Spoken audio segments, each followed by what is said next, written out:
Buenos días. Lo primero es decir que la OIV, la Organización Internacional de la Viña y del Vino, soporta totalmente la iniciativa 4x1000 desde su inicio, la COP21, desde que fue invitada por el ministro Le Foll.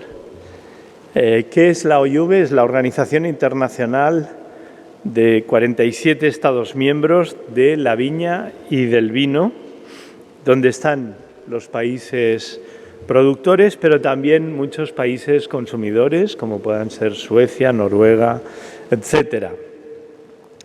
Y que es una organización de fuertes raíces científico-técnicas, creada en 1924,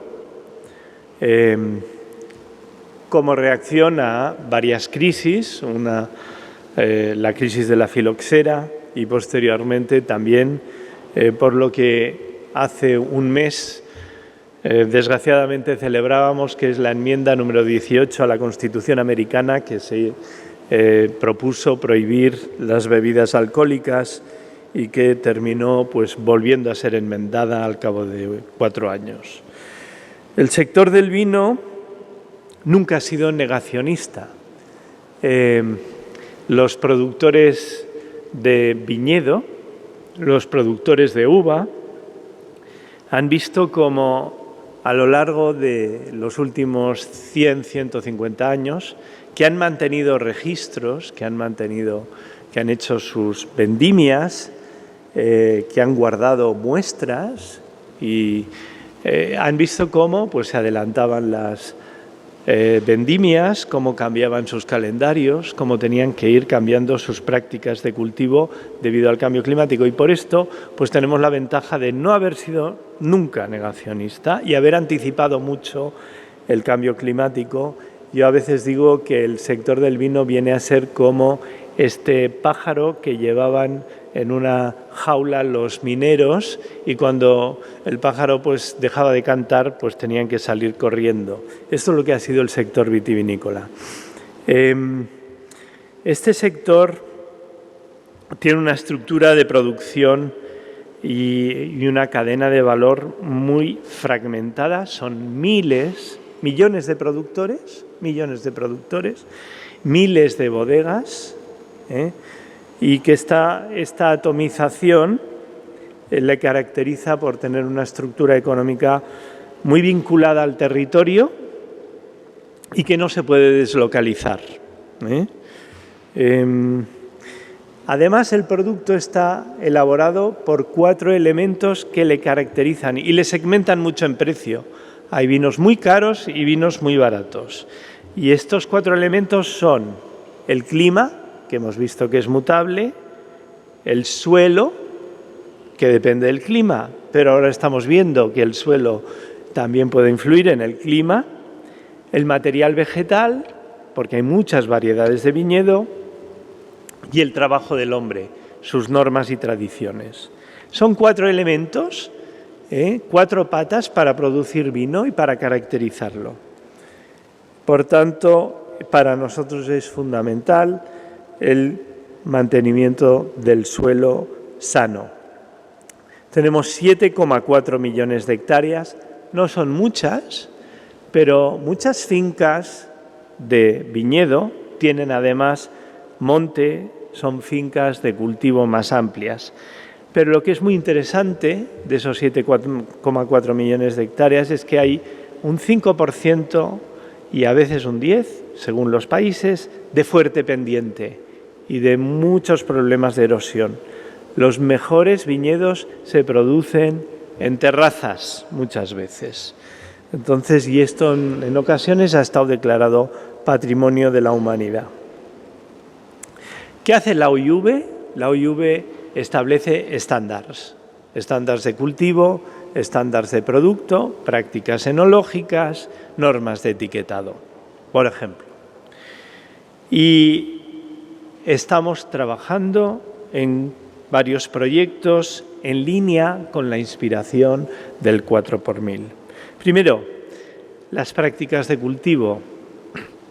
Hay que dejar de utilizar herbicidas, ya está así, pero además es que estamos viendo que entre líneas de viñedo se produce mucho mejor el vino y se produce mucho mejor las uvas si mantenemos una cobertura vegetal y con una biodiversidad funcional, un inventario de especies que tenemos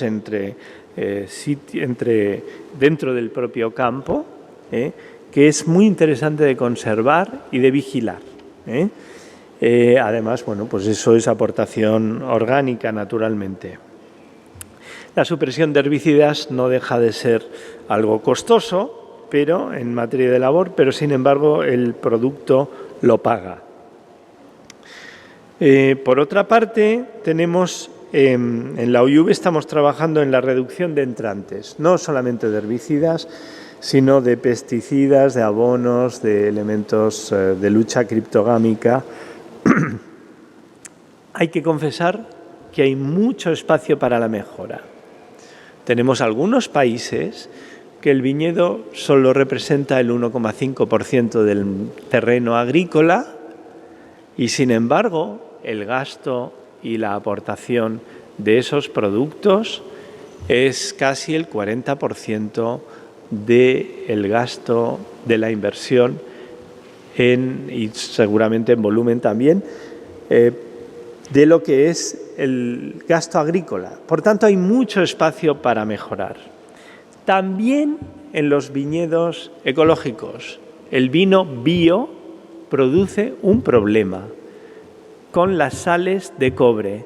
Tenemos que eliminar el uso de sulfato de cobre o reducir, porque es un producto que está aceptado entre los vinos y entre el cultivo, el combate criptogámico.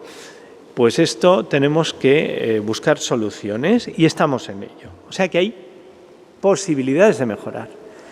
Y hay otro gran proyecto en la OIV en el que estamos trabajando también y lo compartimos, que es la caracterización de suelos mediante el estudio del bioma y del colectivo de microbios, hongos, etcétera, que están presentes en el suelo y que caracteriza el terroir. Y esto también le da valor. En fin, tenemos que creer que nuestro sector agrícola en general y el sector del vino en particular pues está dispuesto, tiene una estructura económica que le hace muy resiliente, esa gran, diría, biodiversidad económica le hace ser muy resiliente, hay una gran capacidad de reacción y de adaptación, pero desde el mundo del vino estamos viendo también que quizás nuestros economistas deberían fijarse más en las leyes de la ecología. Y lo estamos viendo porque nosotros mismos, el sector del vino, somos unas estructuras complejas. Si nos fijamos en la teoría ecológica de la sucesión de comunidades, por ejemplo, u otras, pero si nos fijamos en esto, veríamos que estamos bien posicionados en torno a un nivel de clímax y de equilibrio en el que quizá la biomasa que producimos no es muy importante en términos de profit and loss en nuestras cuentas de resultados, pero tenemos una fuerte estructura. Y esta mentalidad, al analizar la economía y al analizar nuestras propias, dijéramos, resultados, pues debería prevalecer en un nuevo esquema económico en el que nuestro capital quizá no sea nuestra forma de medir el resultado, no es simplemente el crecimiento, sino el mantenimiento de nuestra estructura y en el que es muy importante pues conservar la biosfera como elemento de referencia de ese capital que tenemos en la tierra. Y eso el sector del vino está dispuesto pues a hacerlo y a continuarlo. Muchísimas gracias por su atención, señor presidente.